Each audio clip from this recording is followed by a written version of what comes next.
검언 유착 의혹 수사를 이끌던 정진웅 차장검사가 압수수색 과정에서 한동훈 검사장과 몸싸움을 벌이는 일이 있었죠. 이 정 차장검사가 독직 폭행 혐의로 재판에 넘겨졌는데요. 정당한 직무집행이었다는 입장이어서 향후 치열한 법리 다툼이 예상됩니다. 방준원 기자의 보도입니다.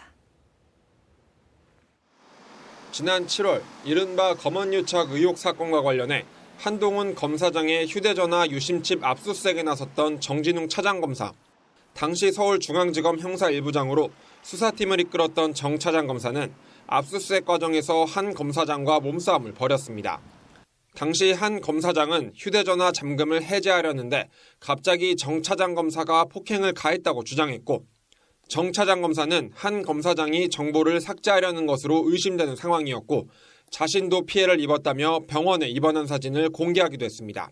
한 검사장은 감찰을 요청하며 정 차장검사를 고소했는데 서울고검은 어제 독직 폭행 혐의가 인정된다며 정 차장검사를 재판에 넘겼습니다.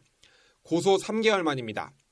독직 폭행죄는 검찰이나 경찰 등 인신 구속 직무를 수행하는 공무원이 직무 중 범한 폭행을 말하는데 일반 폭행보다 처벌이 강해 최대 5년 이하의 징역까지 처할 수 있습니다.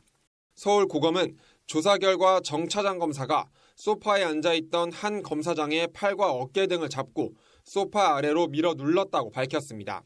이에 대해 정 차장검사 측은 정당한 직무집행 행위에 대해 폭행을 인정해 기소한 것으로 수긍하기 어렵다는 입장을 밝혔습니다.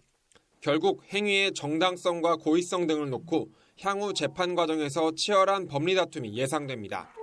한편 서울중앙지검은 한 검사장의 휴대전화 잠금을 아직까지도 해제하지 못하고 있는 것으로 파악됐습니다.